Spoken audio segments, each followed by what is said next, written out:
Rabbi shrah li sadri wa yassir li amri wahlul 'uqdatam min lisani yafqahu qawli wasadid lisani wahdi qalbi bihaqi Sayyidina Muhammad sallallahu alaihi wasallam.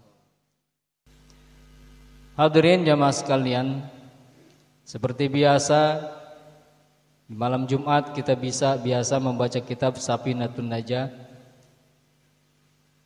Pertemuan kali ini kita masuk ke dalam bab sholat Jumat.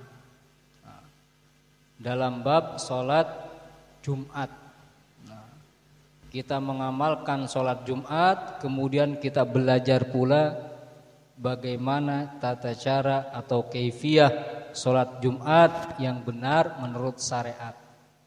Karena kadang-kadang kita ibadah cuma ngikut-ngikut tanpa didasari dengan ilmu.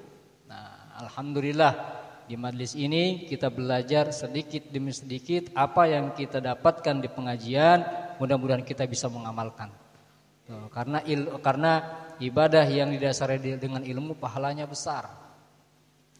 Sudah digambarkan sama Rasulullah, ditukil dari hadis Nabi sallallahu alaihi wasallam, nanti ada orang di umatku nih, 2 orang sholat, rukunya sama, sujudnya sama, tapi pahalanya yang satu besar, yang satu kecil. Tuh, ibarat kalau di hadis disebutkan ibarat langit dan bumi. Maksudnya apa? Pahalanya yang satu besar, yang satu kecil. Kenapa bisa demikian? Yang besar pahalanya dia orang yang menjalankan rukunnya dengan sempurna. Rukun-rukun sholatnya dijalankan dengan sempurna. Nah, sementara yang satu, kenapa ibadahnya sama tapi pahalanya kecil? Karena tidak didasari dengan ilmu. Nah, alhamdulillah kita duduk di majelis taklim, sekarang masuk bab Jum'ah. Masuk bab Nah, sebelum kita kupas hukumnya, syaratnya, syarat sah sholat Jumat, di sini kita baca Fadilatul Jum'ah. Keutamaan hari Jumat. Kata Syekh Nawawi rahimahullah ta'ala dalam kitabnya, beliau mengatakan hari Jumat itu Sayyidul Ayyam, rajanya hari. Rajanya hari.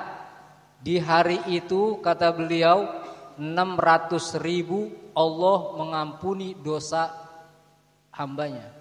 600.000 Allah mengangkat orang-orang yang masuk neraka atau orang-orang yang disiksa, diadab sama Allah Subhanahu wa taala. 600.000 hari itu diangkat sama Allah Subhanahu wa taala. Mudah-mudahan kita termasuk orang tua kita, guru kita, saudara kita. Mudah-mudahan di hari Jumat itu Allah ampuni segala dosanya. Amin ya rabbal alamin. Dan orang yang meninggal di hari Jumat atau malam Jumat, hari Jumat atau malam Jumat, pahalanya seperti orang yang mati syahid. Hari Jumat atau malam Jumat seperti orang yang mati syahid. Dan orang tersebut bebas dari azab kubur. Ajib gak? Nah, cuman susah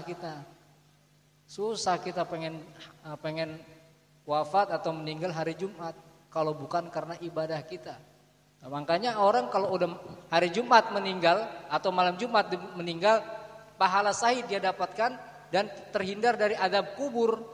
Ajib. Jangan kita beranggapan, kadang-kadang kita emang ada orang yang kagak sholat, kagak kelihatan enggak ibadah begitu, tapi meninggalnya hari Jumat atau malam Jumat. Nah, jangan berprasangka, masa sih ini hadis bener orang yang kagak ibadah? Jangan begitu. Kalau udah Nabi yang ngomong, udah percaya. Alhamdulillah kita punya tetangga meninggalnya hari Jumat. Alhamdulillah kita punya tetangga meninggalnya malam Jumat. Walaupun kelihatannya enggak ibadah, tapi akhirnya bagus. Begitu. Kan kadang-kadang tempo-tempo kita nih, orang kita yang kelihatan rajin ibadah. Ada orang yang kelihatan rajin ibadah. Tapi ketika ngelihat orang maksiat, timbul di dalam hatinya kebencian. Kadang-kadang begitu. Ngelihat tetangga kita tukang mabok, tukang judi, tempo-tempo kita timbul tetangga tukang mabok, tukang judi bikin resah. kadang-kadang timbul rasa benci di dalam hati. Tapi tetangga kita nih yang tukang mabok, tukang judi, dia ngelihat kita rajin ibadah. Di dalam hati, ya Allah, tetangga saya rajin banget ibadah. Ngajinya rajin, sholatnya rajin, baca Qur'annya rajin.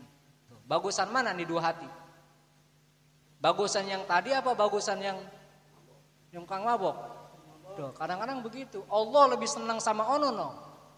Allah lebih senang sama orang yang tukang judi tadi, tukang mabok tadi, tukang maksiat tadi, karena di dalam hatinya kepengen dia ibadah, cuman belum dikasih kekuatan sama Allah. Pertama-tama kan hati kita begitu, bener gak? Lihat orang tukang judi kita benci, gedeg, jangan.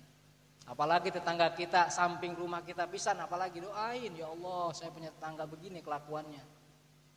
Kasih taufik dan hidayah, ya Allah biar mau ngaji, biar mau ibadah, biar mau ke masjid begitu. Nah, Allah lebih senang sama orang yang tukang mabok tadi karena hatinya yang bagus. Gitu. Jadi kita jangan prasangka orang dilihat untuk ahli maksiat tapi meninggalnya malam Jumat atau hari Jumat, jangan begitu. Kebaikan orang tuh dilihat di akhirnya, Pak. Dilihat di akhirnya. Tempo-tempo ada orang yang kelihatan ibadah dari masih muda kelihatan ibadah tapi akhirnya jelek, kan ada. Makanya digambarkan sama Rasulullah nanti ada orang bakalnya selangkah lagi dia masuk surga tapi dicabut sama Allah malah dicemplungin ke neraka. Begitu juga sebaliknya ada orang yang selangkah lagi dia masuk neraka tapi dikembaliin sama Allah malah justru dia masuk surga. Tuh begitu. Mari berlindung kepada Allah Subhanahu wa taala, mudah-mudahan kita semua yang ada di sini ahli surga. Amin ya rabbal alamin. Tuh hari Jumat. Tuh kata Syekh Nawawi, Masya Allah. Nah di sini kita baca sedikit fadilah hari Jumat. Fadilatuha hiya afdhalus shalawat til mafruḍah. Hari Jumat salatnya itu paling afdolnya salat. Paling afdolnya salat hari Jumat udah. Paling afdol hari Jumat.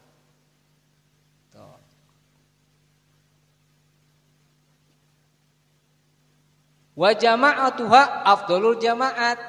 Salat berjamaahnya paling afdol salat berjamaah. Paling afdol. Nah, kita salat jamaah kalau subuh walaupun rame juga enggak sama seperti kayak Jumat, enggak sama.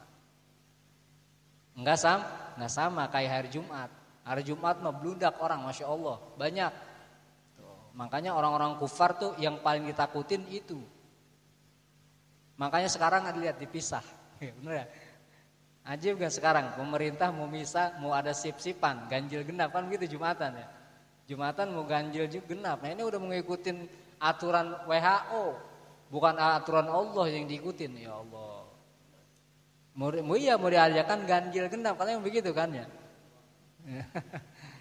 Ganjil genap sip 1 sama sip 2 maksudnya begitu. Salatnya yang pertama salat duluan, ntar habis itu salat lagi kan begitu. Kalau di negara, misalkan negaranya negara orang kafir, cuman ada satu masjid di situ, kan otomatis orang kan ke situ semua numplek, bener gak? Karena cuman ada satu masjid, ke situ semua. Nah, karena banyaknya orang, banyaknya jamaah sampai ngeganggu aktivitas negara tersebut, itu baru boleh. Dibagi dua dah, yang satu duluan, yang satu belakangan. Karena apa? Karena mengganggu aktivitas. Lah kalau di kita kampung di kita Masya Allah masjid belatak, bener? Masjid di mana ada. Maka diganjil gitu kayak. Jangan ya, yang ikutin aturan WHO, ikutin aturan Al-Qur'an. Undang-undang para ulama, undang-undang para guru itu Al-Qur'an. Nah, udah gitu ikutin ada guru. Tuh. Paling afdolnya salat jamaahnya paling afdol. Wahia min khususiyati hadil ummah, dan kekhususan buat umat Nabi Muhammad. Khusus salat Jumat itu buat umatnya Rasulullah sallallahu alaihi wasallam. Wa fil hadis dikatakan di dalam hadis as-shalawatul khamsi Wal jumu'ah ilal jumu'ah, dari salat 5 waktu. Wal jumu'ah ilal jumu'ah, dari Jumat ke Jumat. Wa Ramadan ila Ramadan, dari Ramadan ke Ramadan. Mukaffiratul lima bainahuma idza tunibat kabair. Dari salat 5 waktu, Johor ke Asar, diampuni dosa kita sama Allah Subhanahu wa taala. Dari Jumat ke Jumat, Jumat Mareno ke Jumat yang depan, diampuni dosa kita sama Allah Subhanahu wa taala. Begitu maksudnya.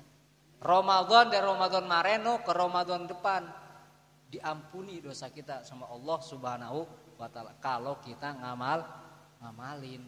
Salat 5 waktu.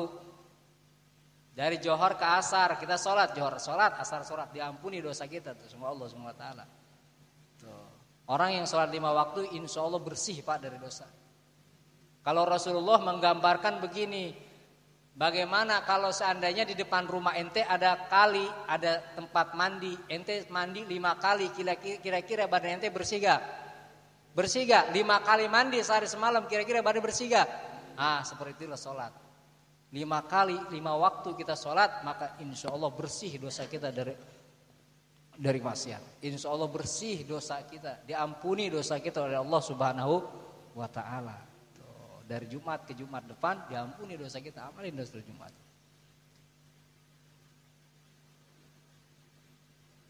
Idza tunibatil kabair, jika dia tidak melakukan dosa besar. Kalau dosa besar pakai tobat. Kalau dosa besar pakai tobat, tobatan nasuha. Nanti di bab tobat ada di kitab Riyadhus Shalihin. Bab tobat itu dibahas sama Syekh Nawawi, saya sama Syaibul Adhkar di situ. Tuh, kalau dosa besar pakai tobat. Kalau dosa besar nggak bisa diampuni dengan perkara ini, tapi dia wajib tobat sama Allah Subhanahu wa taala. Itu dosa besar.